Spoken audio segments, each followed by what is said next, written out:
விலங்குகள் கூட நான் இருந்தால்தான் உயிர் வாழ முடியும். அப்படிப்பட்ட நீரான என்னை நீங்கள் எப்படி குற்றம் சாட்டலாம்? அம்மா, நான் மேகத்திலிருந்து சிறு துளிகளாக இந்த மண்ணில் விழுந்தவரை நான் சுத்தமாகத்தான் இருந்தேன். அதன் பின்பு தெரிந்த நீராக மாறி ஆறு, குளம், ஏரி என ஓடினேன்.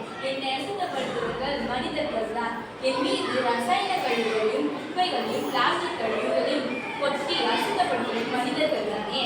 அதனால்தான் நான் பாடலில் அடைத்து விற்கப்படுகிறேன். Objection your honour. இந்த நீர் அலையாக மாறி, அதாவது சுனாமியாக மாறி மனித உயிர்களை அழிக்கிறது.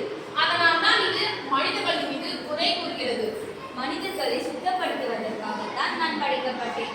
நானாக அசுத்தமடையவில்லை. அசுத்தமடையும் என்னை யாரும் சுத்தப்படுத்த நினைக்கவே இல்லையே. நான் சுனாமியாக மாற நான் காரணமில்லை. நிலம்தான் நிலநடுக்கத்தால் தான் நான் அப்படி மாறுகிறேன். அதனால் இந்த வழக்கில் நீங்கள் நிலத்தை விசாரிக்கும்படி தாழ்மையுடன் கேட்டுக்கொள்கிறேன். Permission granted. நிலம் நிலம் நிலம். நான் சொல்வதெல்லாம் இல்லை. நான் சொல்வதெல்லாம் தவிர வேறு அம்மா, என்னை உமாதேவி என்று அழைப்பார்கள். அகழ்வாரை தாங்கும் நிலம் நான் தான். என்னை சுமப்பதும் நான் தான். ஊரை சுமப்பதும் நான் தான்.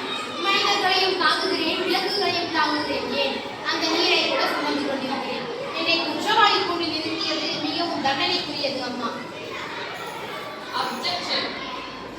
அதாவது இந்த நீரை கூட, சாதாரண நீரை கூட நீ அலையாக மாறி சுனாமியை உருவாக்கி மனித உயிர்களை அழிக்கிறாய். இதற்கு குற்றச்சாட்டு இது. சில இடங்களில் பலமாகவும் சில இடங்களில் கரண்டிருக்கிறேன். இது இயற்கையின் பண்பு. ஆனால் பலமான இடத்தில் மனிதர்கள் பாழ்படுகிறார்கள். நான் பல ஆண்டுகளாக சுமந்திருந்த மரங்களையும் சில மணி நேரங்களில் வெட்டிவிடுகிறார்கள். என் வீடு வெப்பப்படாமல் இருப்பதற்கு தண்ணீரை வாங்கி குளிர்ச்சடைகிறேன். ஆனால் என் மீது குறையை போட்டு உறிஞ்சி விடுகிறார்கள். கெட்டியானாலும் என்னை தோன்றுகிறார்கள், தாங்க வேண்டும் என்றாலும் என்னை தோன்றுகிறார்கள். என் மீது பிளாஸ்டிக் குப்பையால் மூடியதால் தண்ணீரை உள்வாங்க முடியாமல் தவிக்கின்றேன்.